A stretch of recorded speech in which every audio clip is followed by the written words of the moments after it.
Hello, everybody. Excuse me. This is Jeff. Glad that the few of you that have decided to join tonight, I'm glad that you are here. And there's going to be, hopefully, it's going to be a good show. Haven't heard from our guest. I'm assuming that he's going to be in attendance. If he uh, had forgotten or something, then it's going to be a short show. I can tell you that. Anyways, I hope everybody's doing well. I hope the weather is treating you well. It was nice up here today. It was probably about 80 degrees, so uh, pretty good, pretty good.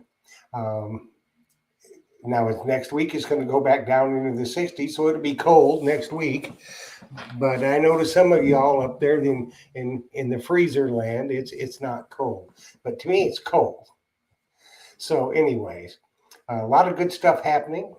I think we're going to do a special live spot from Myers Metal Detectors on Saturday.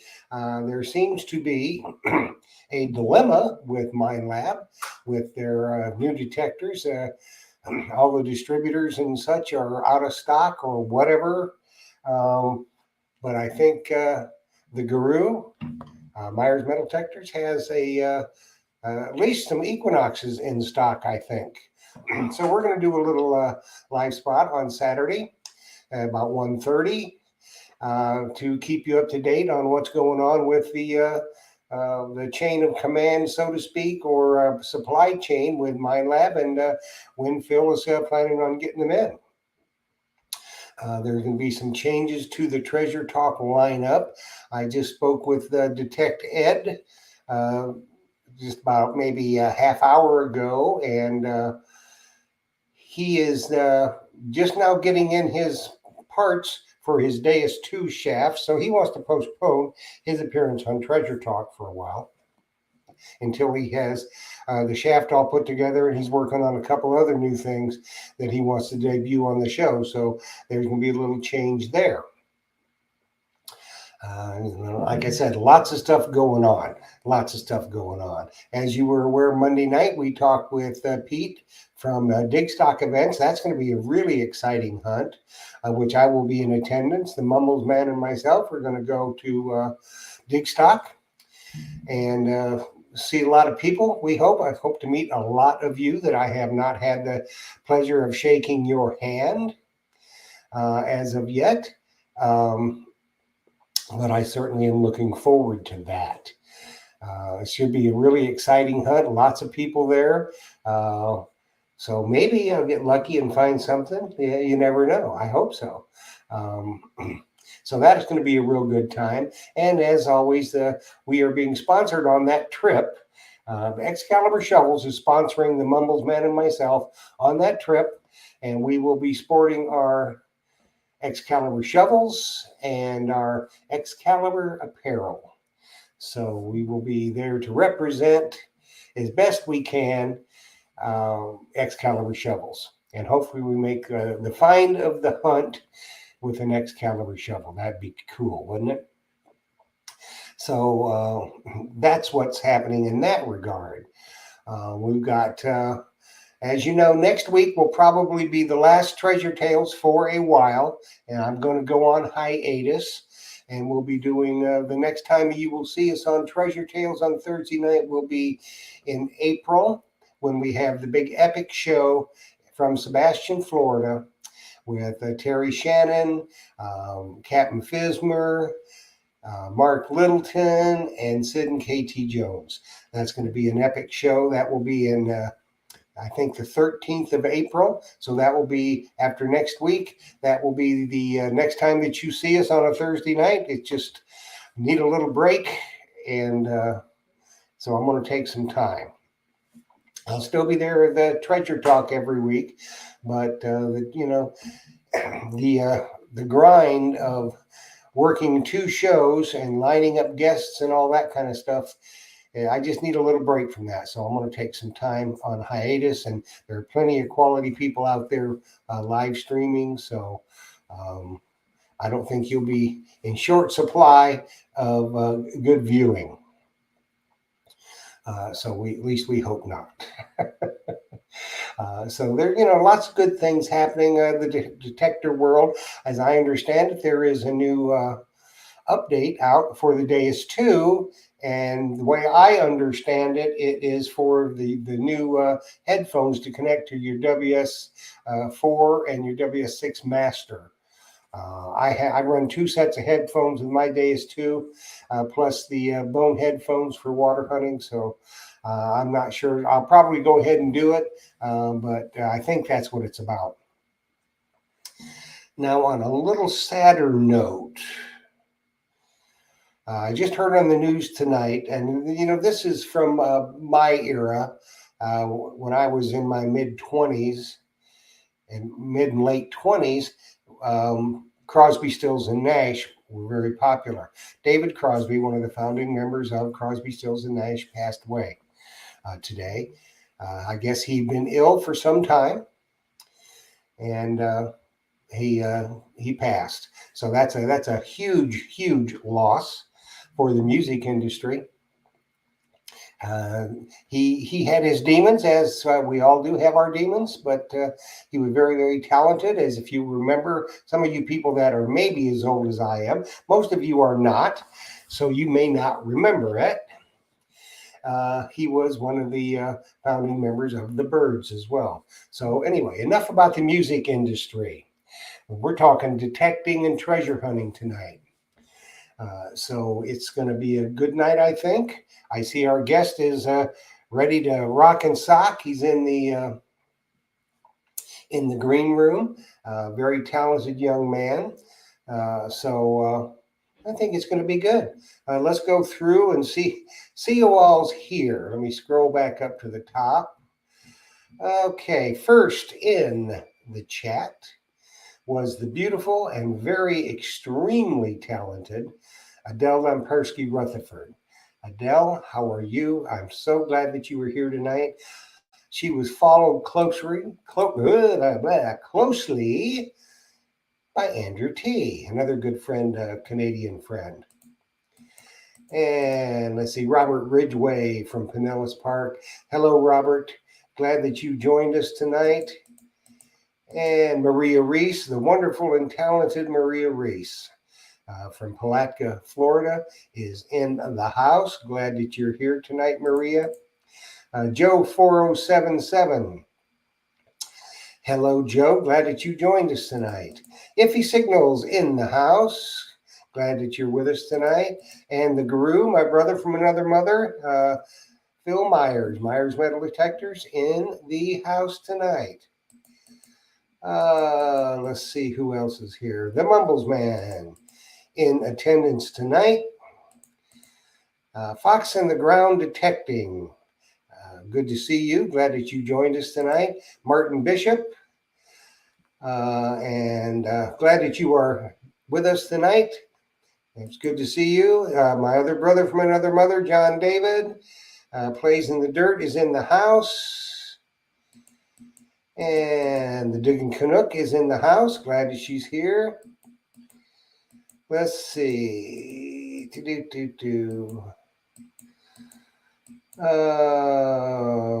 Louis Villarreal is in the house. I hope I didn't mess up your name too bad.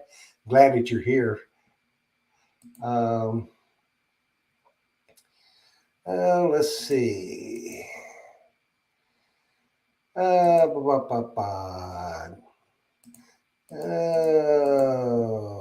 Okay.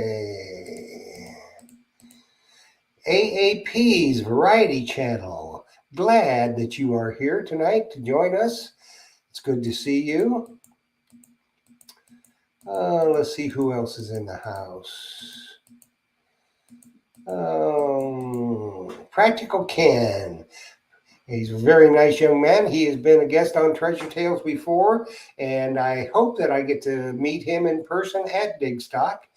I know the last year he won a ticket to Digstock on Treasure Talk, so he said he had a blast, so that's good. That is real good.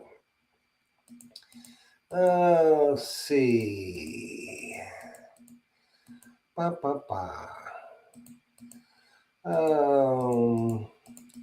I'm scrolling. I don't want to miss anybody. This thing keeps jumping around. Team Lynch, beach metal detecting. Hello, guys. Glad you're here tonight. It's good to see you.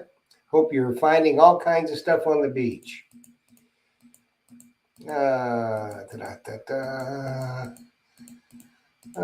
Let's see. Well.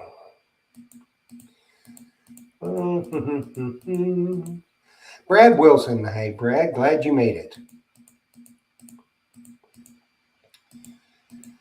Oh, we may be getting close to the end of the chat. So, glad that everyone is here.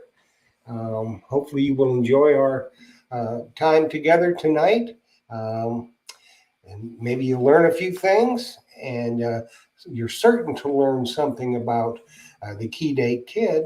Everybody knows about the outstanding world class product that he produces, and we're going to show a little something about that tonight.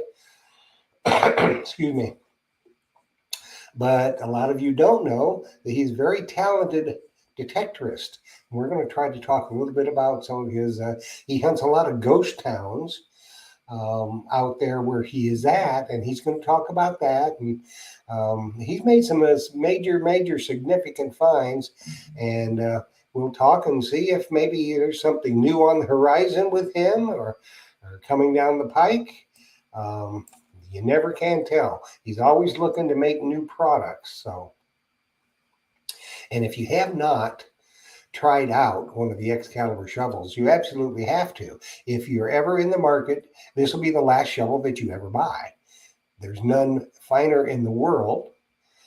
You can get, and the wonderful thing about this Excalibur product is you can customize it how you want. For instance, I like the Cirque with the D handle. Okay. The only other thing I'm going to get is I'm going to get a Merlin, but I don't need it right yet, but I will, and I will get me a Merlin. But if you guys want to really expand your digging complement, let's say, okay, you get a Merlin and you can get the wide head spade and the narrow head spade. Now, the wide head spade would be good probably for out in the fields if you're a field person, because you're more scoopable, takes a much bigger cut. And if you're hunting parks and yards and places where you need to be more concerned about your plug, then you would get the narrow one. And the good thing about it is you buy one handle, you buy two heads, and you're good to go. You're covered 100% all the way. And then you just need to get the hand digger, which is, there's none better than the hand digger. And so we'll talk a little bit about that as well. So let's see, is anybody else Las Vegas Urban Treasure Hunter? Glad that you joined us tonight. Let's see if anybody else has popped in while I've been bumping my gums. Let's see. I said Las Vegas. Finders Keepers. Glad that you were here tonight. And let's see, was there anybody else? I don't want to miss anybody. As they pop in, I'll mention them. So what? Brad Wilson. Glad that you're here tonight, Brad. Okay, I think we have got everybody in the chat. So let's go ahead and let's bring on our guest for tonight, the Key Date Kid, Casey Dittman of Excalibur Shovels. There you are. Hey, everybody. Hey, Casey. What's going on, dude? I'm just digging your hat, Jeff. I think it's pretty awesome, bro. Yeah, what about this here? You got the shirt on. Yeah. Right on. Even laundered it from Monday night. Not a double wear. Yeah, it's a good thing it was laundered, let me tell you. Well, about 15 minutes ago, well, no, probably about 20 minutes ago, I was making shovels.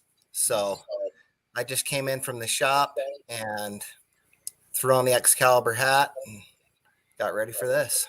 Well, good. I tell you what, you know what we need to do? Why don't you for those that may not know you, I don't know why they wouldn't, but may not know you, give them a little background on you, what you do. I'm going to do a little file work, and then we're going to kind of show them what you do. So you you take over and you do that while I search for the file. Okay. Okay. Well, I started metal detecting about 2013, 2014, around then. And I was working at a pawn shop, and I did the internet sales, and a metal detector came through, and I wanted it, but they told me there'll be plenty more to come through. And it was probably like another year till another one came through, and I got it, started metal detecting. I found a gold ring one of my first times out, and I broke this little like bulb planting hand digger shovel trowel on like the third hole. And I ended up digging up this gold ring with just the nub. But at that moment, and it does have a little ding in it from the nub, but you could still wear it. But from that moment, two things came together for me.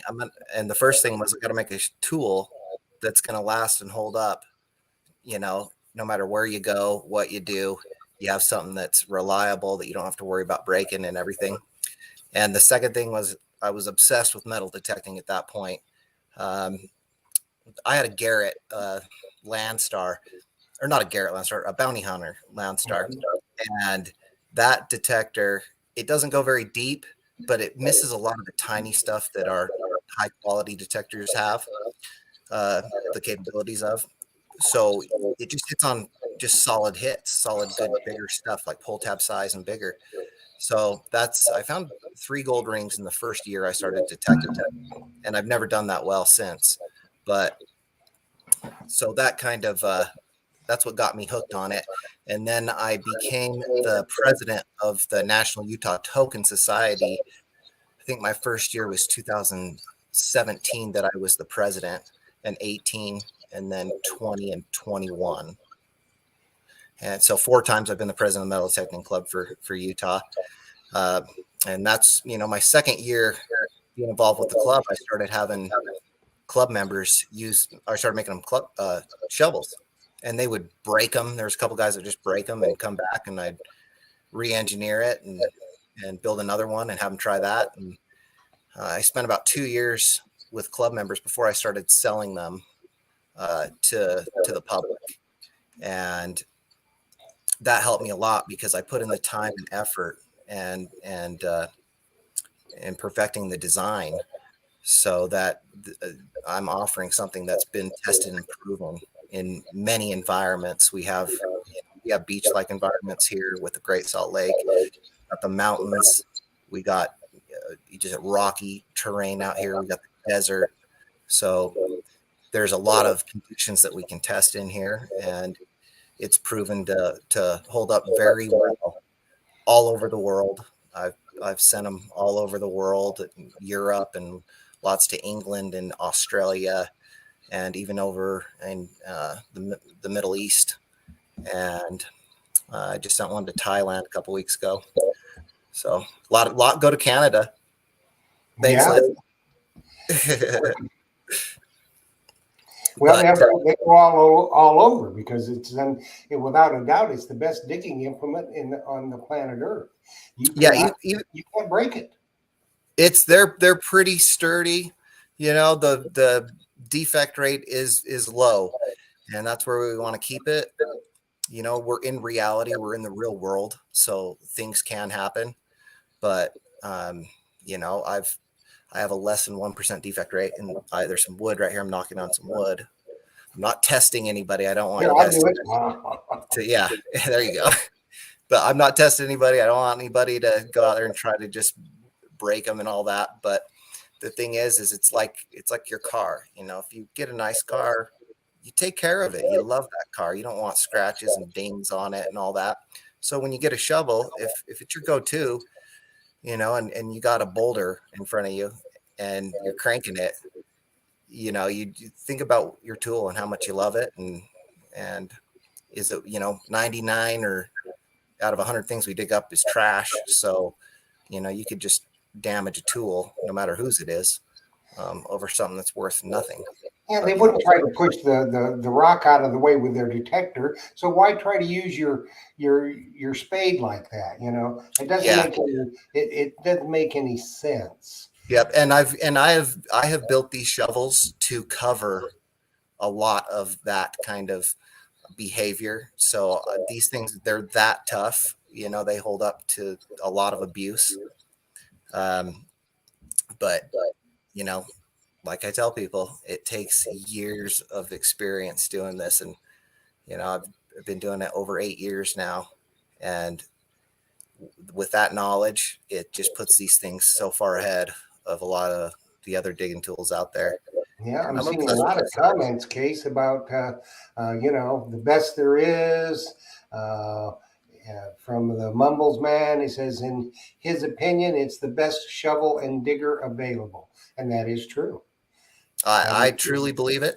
It's a it's a plug digging style shovel, meaning you chisel around the target, whether it be a U or a V, or if you're not in grass, if you're in dirt, other digging, you can do full circle around it. And then it's kind of the modern way, I think, of metal detecting, which is you dig around the target, you lift a plug, then you get down with a hand digger and a pinpointer, and you locate the target, and then you use your hand digger to chisel around it and to pop it out safely.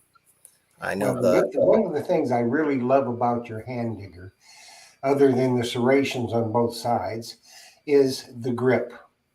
Yeah. Because for years I had a leash like many people did, and it had the old like bicycle grip on it. Mhm. After a while, it gets loose and starts to spin. Or if your hand gets muddy or wet, then you're trying to dig and it's slipping and sliding. And, you either have to have a right hand one or a left hand one and all that kind of stuff. With yours, you got it covered. It's not going to slip and slide. Plus, it's got that little ring around it that lets you find it in the dark. Yep. And yeah, I was actually just sawing through a brick with one earlier today, just to see how well it held up with the heat treatment that I put in them. And I was sawing a brick at a fast rate with it, and I was very, very pleased with that. Well, the thing about the shovel, Casey, is if you're, like, say, you're hunting in the woods, for instance, or a brushy area, any place that's got a lot of roots, because a lot of times some of the good finds are around old big trees, and there's a lot of small roots down there. Boom, it's going to cut right through the roots. Oh yeah. No problem at all. And weight wise, hey, it's lighter than the Samson I had. You Yeah, know, these the serrations, I've spent, many hours perfecting the serrations, and there's a lot that gets into these to getting them to work just right. Um, so I spent the time on this, and they really work really well getting through roots, and trees and roots are great places to find good stuff. They lift stuff. Um, the other thing is all my shovels, I'm an all metal design. So a lot of people like to give me input and opinions and things like that. And I appreciate it. But my design is an all metal design. So the hand digger it's all metal. It doesn't have a handle on it that's going to, like you said, like it's going to spin. It's an all metal design. And that's with all my shovels. They're all metal. And, I've spent the time and figured it out and got the lightest materials that I can use that are also incredibly strong. yes. So it's it's truly become something different, and they really are getting on the next level type of place now because of just all the time and efforts that I've spent into uh, each different fabrication technique and just everything with it. There's so it becomes massive, massive Oh um, yeah. endeavor because I just become obsessed with it. I just want to make them better and better and better, and down to like the powder coating on them. I learned how to powder coat and did it did it all myself, and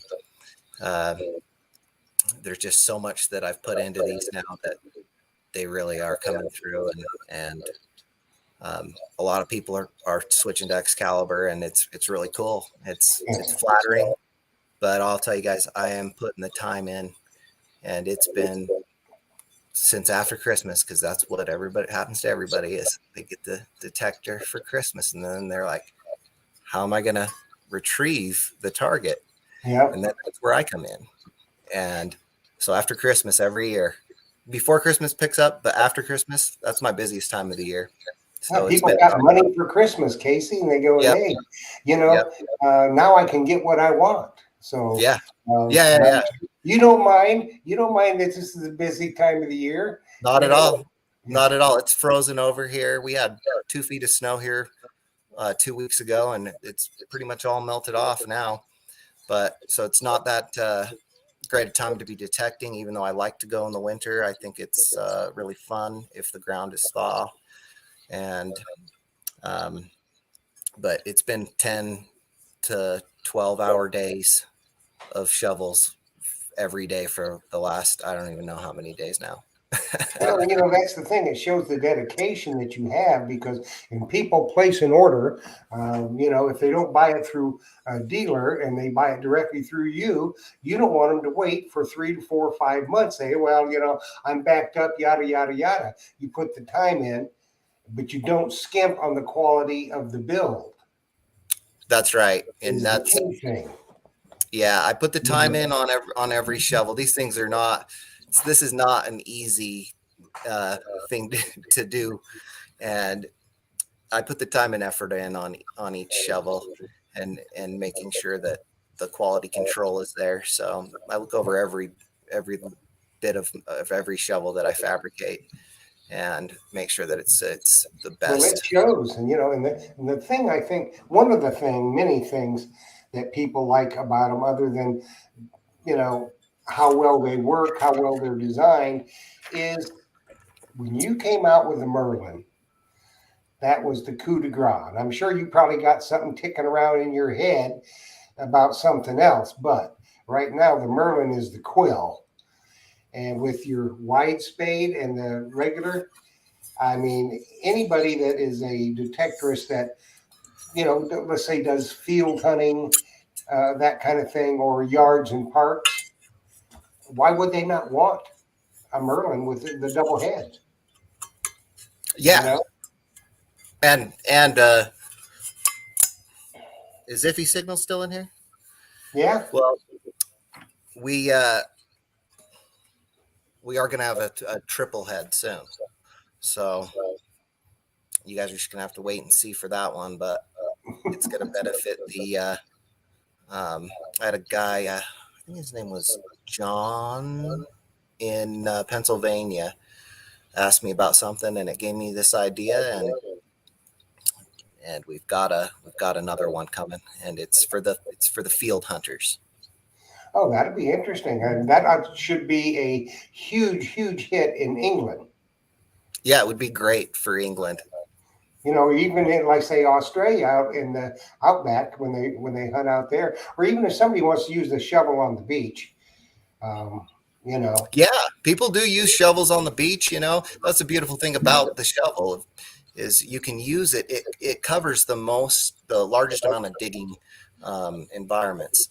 Obviously a sand scoop is going to work best on a beach, and in certain areas a pick is going to work the best. So but the shovel can work in pretty much most environments. So that's why the shovel's the go-to item for the metal detectorists. Yeah. If he asked this, that the pick from the day, Casey. Well, we can't hardly wait to see it. I mean, it's going to be good. And then the colors it is are,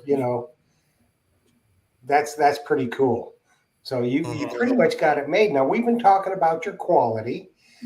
Why don't we go ahead and run this, and you'll be able to narrate as we go through it. And I think that people need to see kind of what goes in it. Yeah. So let's go ahead and run this, and give them a treat, shall we?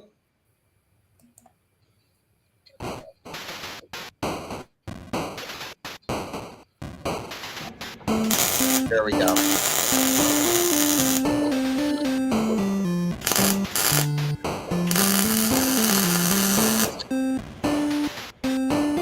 Just a little welding there, and there's the spade. It's a little laggy. I guess I should release this in HD because that's pretty laggy. But you listen to these roots.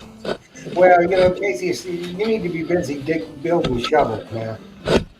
Listen to those roots. There's a big maple tree right next to there. And look at the plug. It's a very, very nice plug, very clean.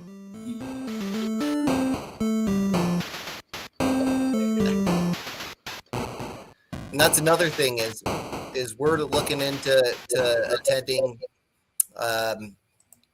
the metal detecting events. I want to get out there and I want to meet the people that use my shovels, and I've made a lot of friendships. Talked to a lot of people on the phone. A lot of people have just specific questions and things they want to talk about. Mm-hmm. But I'd just like to be able to meet everybody and start a booth up at some of these events and give people the opportunity to hold an Excalibur so they can see the difference that they're going to get. There's a lot of hunts that are on the horizon. Some of the bigger hunts would obviously, the more people you can get to, the better. Correct. But the Mumbles man and myself will be styling and profiling and representing at Digstock. Mm-hmm. Right on. I appreciate that. So we'll have he'll have his Merlin and I'll have my Sir K, and we'll be walking around going, hey, hey, hey, hey. That's awesome. We'll have the brand on. Okay. Right on. And I appreciate we'll tell that. everybody. We've tried to tell everybody all around the world about Excalibur shovels on Treasure Talk, and that's something we need to talk about in the next few days. I've got an idea for you, but we'll talk about that later. And so we're looking forward to going to Digstock, and there's going to be a lot of field hunting there, so that's going to be interesting. It's going to be interesting, to see everybody and see everything. And I know there's a whole bunch of hunts coming up. I just saw something. There's one back east, and you got to have a whole slew of hunts out there in your area, don't you? No, there's not a lot actually. There might be in the surrounding states. I know like Texas has some and like Oklahoma, but there's really not a lot of them around here in Utah, at least. Well, even on the West Coast, maybe it's time for a Excalibur hunt, huh? I was thinking that. I really, you think you just ponder all these ideas when you're out there, making shovels, and I thought about that for sure. Yeah, but then you think about how much time's involved in it, and it's immense. Yeah. So you'll have to get yourself some help with the hunt. Right. I would need some support, that's for sure. Need somebody that's done it before, knows the ins and outs of it. It can be quite involved, I think. Yeah. I'm totally involved in these shovels right now, and that's all that's happening from me. Yeah, and that's what all that needs to be happening with you. But at least some of these hunts you can kind of book yourself out. If you know far enough in advance, you can make it. Yes, yeah, I can prepare, and that's what I'm looking to do is just get set up on some of the bigger events, make the contacts, and see if they'll let me have a booth there and come out and hang out with everybody and get yourself a couple of pro staffers around the country that can go to some of these hunts for you. Right? They should. I should. There's a few of them out there. Yeah, I mean that's a good idea. Because they out there, they're using it and they like to promote it. And like you say, Casey, you're back at world headquarters and you're busy. And, to go to a hunt, if it's a 3-day hunt, it's going to take, at least 5 to 6 days out of your schedule in building. Yep. It'll be such a nice vacation. Yeah. Yeah. You got to have one of those. You got to have one of those. I'm starting to miss metal detecting. Yeah. Yeah. Let's have a brief word from our sponsor, Myers Metal Detectors, shall we? Then we'll come right back and we're going to get after it again. Okay. Hey friends, Phil Myers here from Myers Metal Detectors.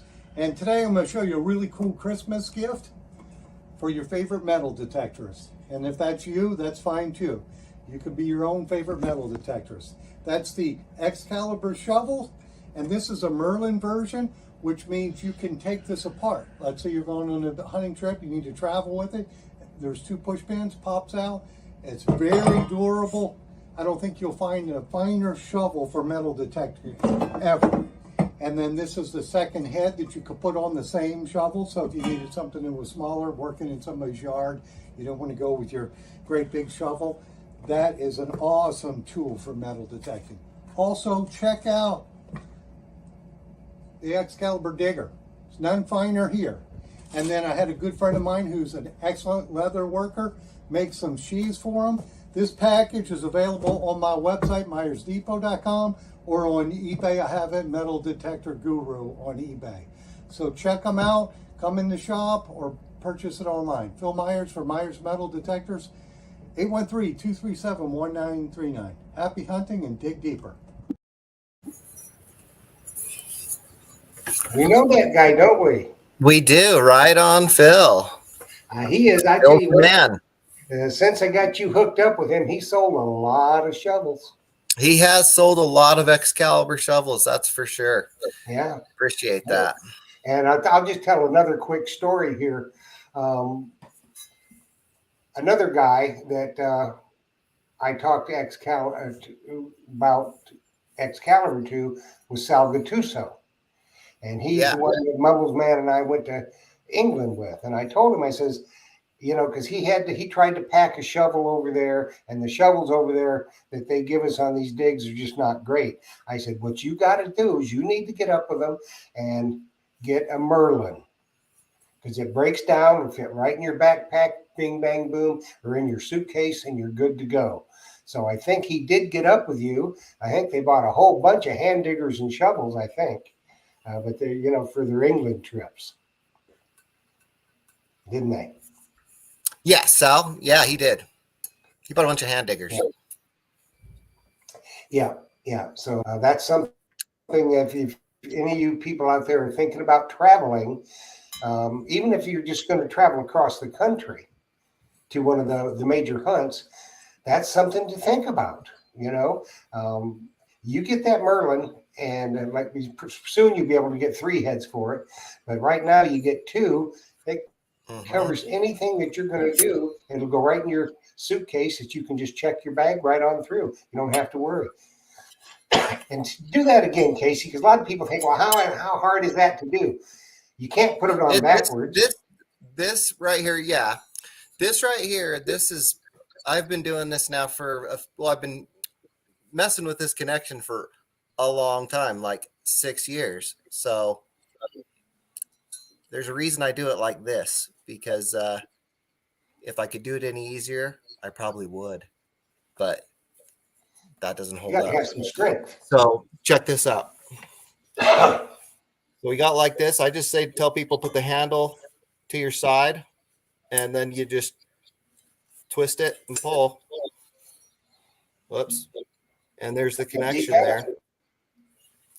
And it's just been gone over so many times at this point that it's locking in tight. You can see that's on there the wrong direction. Boom, the right direction. Yeah, you can't beat it. You can't beat it. If I could do it any easier, I would, but I've tested everything. It's taken years to figure it out. I've tested different connections, and anything less, if I could do it easier, I would, but that's not going to hold up. Yeah, Jean P said she's got an order ready. Yes, and you know what's funny, Gene? Like to me, I a cross is not. I'm not like a like. I'm in Utah. There's no crosses out here, so I don't think of a cross in a religious manner. And the cross has been around for you know centuries Hmm. before Christianity. So I don't think about it that way. It's nice to have the input. I appreciate it.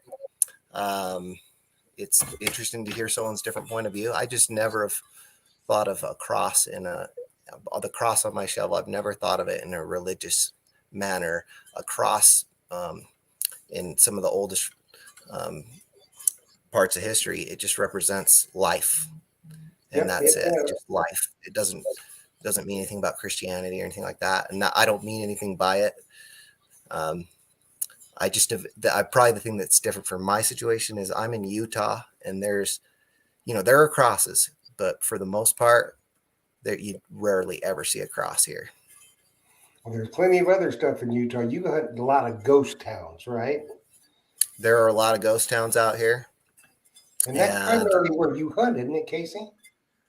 um, that's where a lot of my YouTube. I film a lot of my YouTube. I like to get away because Salt Lake's getting really populated right now. So Mhm. it's nice to get away and from the city life and check out a ghost town and hang out in a ghost town. But I like to metal detect tear outs when they tear out, buildings and old Cool. houses and things like that. I think they're really fun, and you can dig more target signals as opposed to like a lawn because the um, you don't want to mess up someone's lawn too much. But a tear out to dirt usually, and you just pick through it, and you can find a lot of good stuff in those. I like to bottle dig as well, and the Excalibur shovels work excellent for bottle digging. Hmm. Um, there's like Brandon with Adventure Archaeology. He's using the Excalibur shovels for when he's in there probing around for bottles. So it's really cool. He's been doing it for a long time too. I think probably about 5 years or 6 years now. He's been using them. Um, but and then yeah, Make like the a tool hand bottle digger, Casey. One of those right. claw-looking things, I've and thought about that for that sure. Like and the that hand truck, the rakes and things yeah, like that that. I guess that's what you'd call it. I wasn't sure what you called it. Yeah.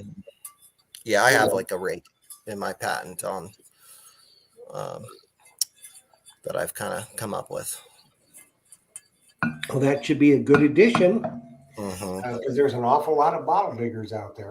But the ghost towns are fun. Most of them have been hit very hard by many people, and that's what will teach you when you go to a ghost town. It teaches you that when you think a place is hunted out, it's pretty much never hunted out because of the amount of trash on the ground. Mhm. People are trashy, and especially back in the day when they didn't have as easy a ways of getting rid of their garbage. So that stuff, cans and everything, are all over the ground. And I've been to places where I know for a fact thousands of metal detectors have been, and I still find stuff in places where I know people have had a coil. It's just a matter of um, all the environmental things that can happen.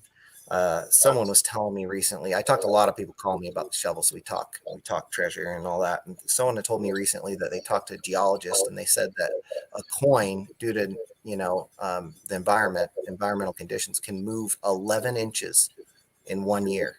Really? Yeah, due to erosion, trees like roots growing, and um, floods, erosion and fires and things like that. So there's so many things that can move the earth that a coin can move up to 11 inches in that range. Well, It's yeah, awesome. that brings into mind, a lot of times you won't have a signal with certain detectors because the coin may be on edge.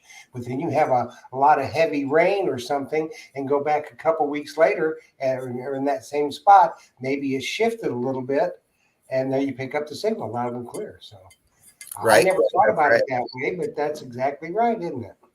Yep. And then, you know, you get a tiny coil and you go into the super trashy areas and you turn down your sensitivity. It's amazing what happens in those areas. And one thing I always tell people is everybody there, be open to all the different ideas that people can have and come up with, you know, small coil, big coil, just you know, go under the trees and things like that. Just all the ideas you have there. It's really, you pretty much can never have a bad idea. Mm-hmm.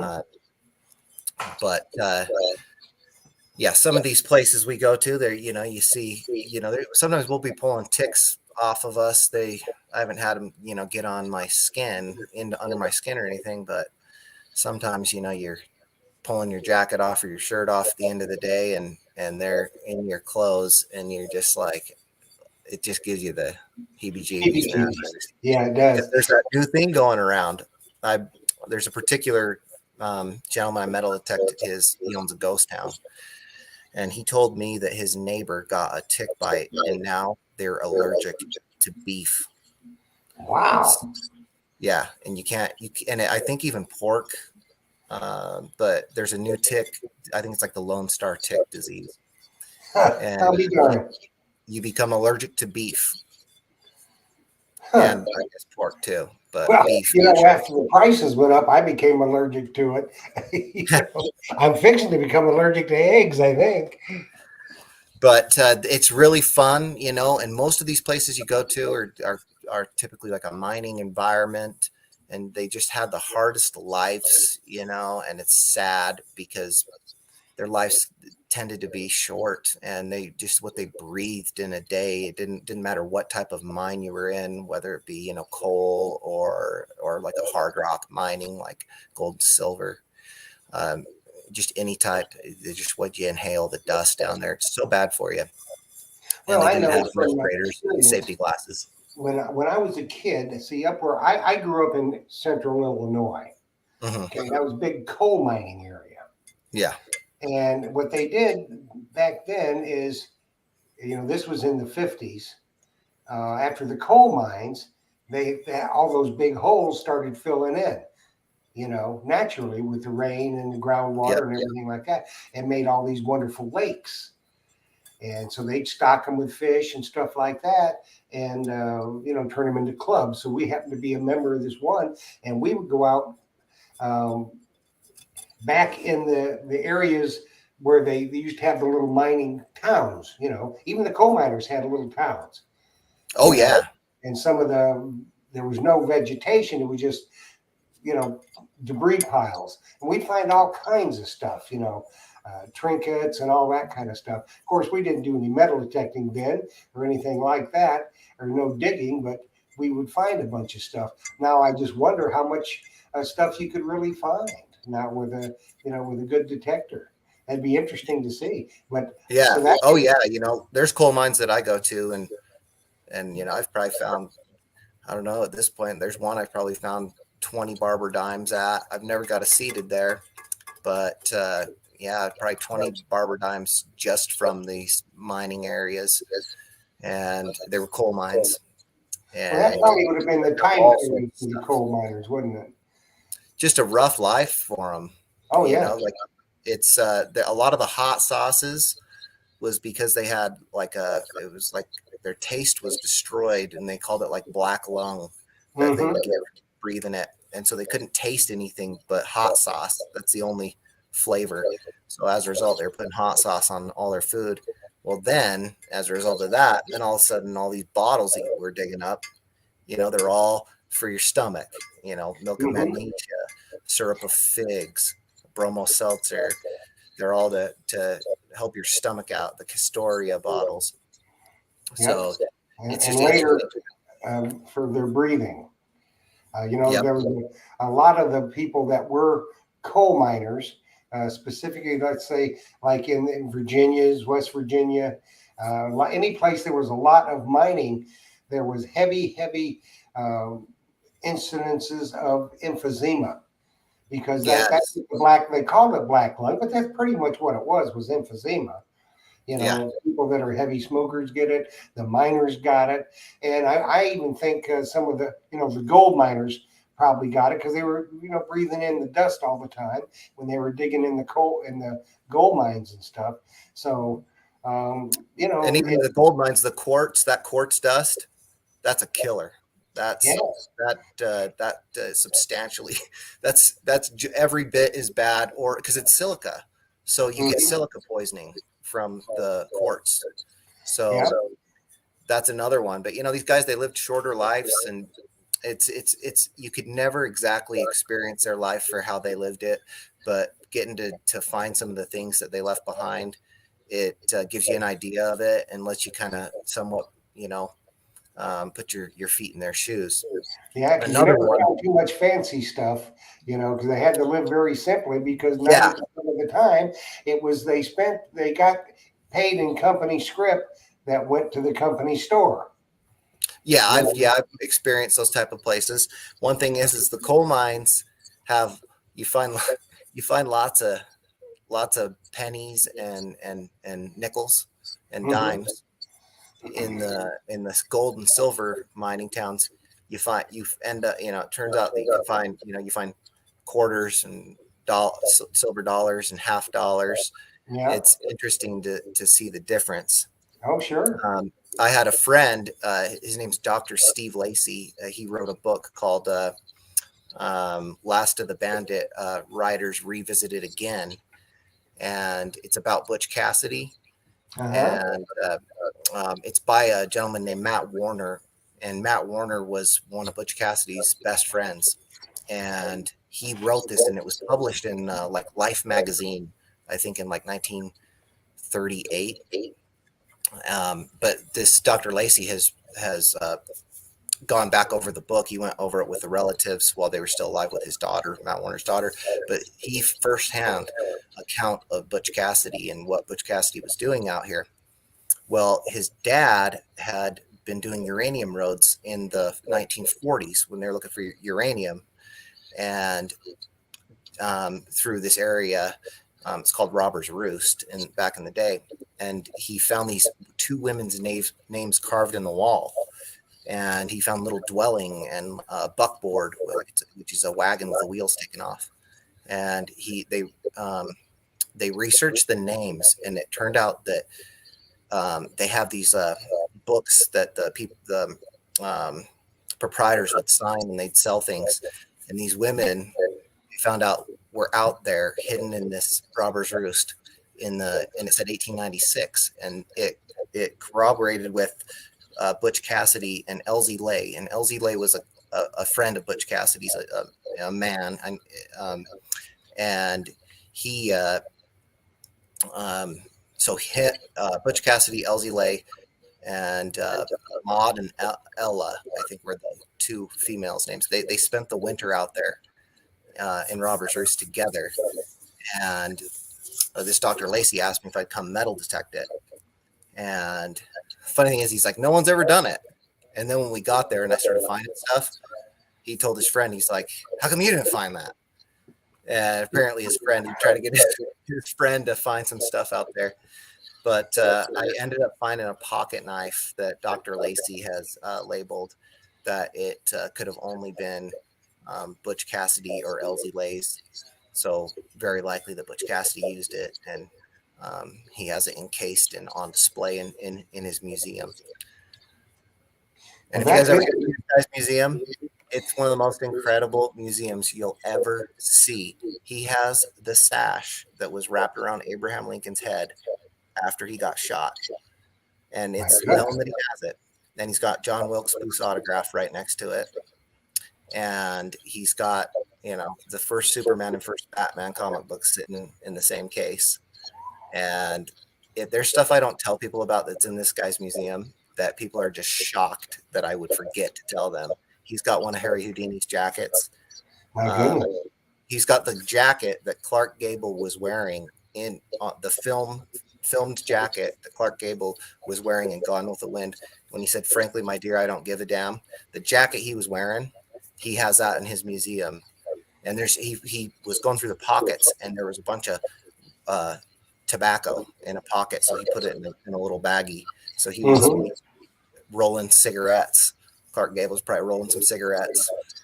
But there's stuff I don't talk about in that museum that people would just be shocked that he has, and it's incredible. And he's got so much stuff that he doesn't even have it all on display.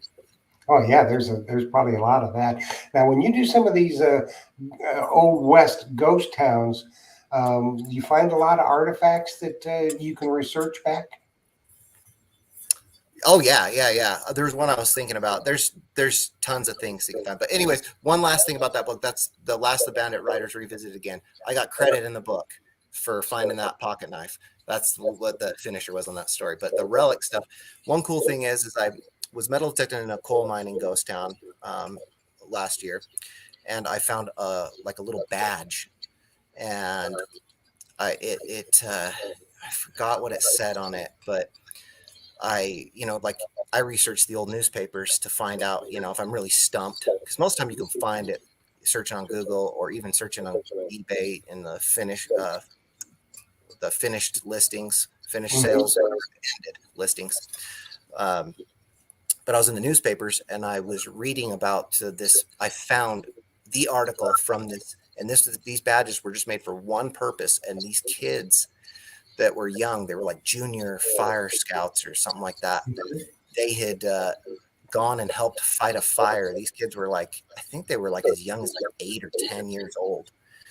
And they had this newspaper article I found, they got awarded these badges for participating in putting out this fire. And I found one of them. And I think it was about 1928, 1930, around there. Really cool. Oh, I Really bet. cool to find out the history about it. And yeah, I think the more you know, the more you study a town, the more you research a place where you go to, or even just an area you're detecting in, the more stuff you'll find. I don't know if it just drives you in a different way, or maybe you search for signals differently, but I'm a huge research person. I love maps. I love researching and cross-referencing maps.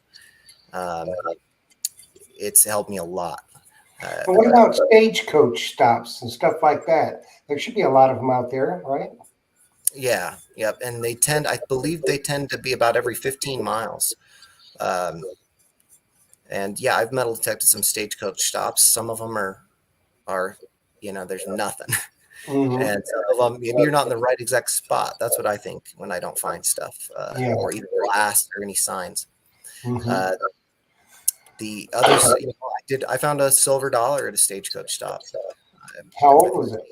I think it was 1879. Oh, yeah, that'd be about. They were still running them hot and heavy then.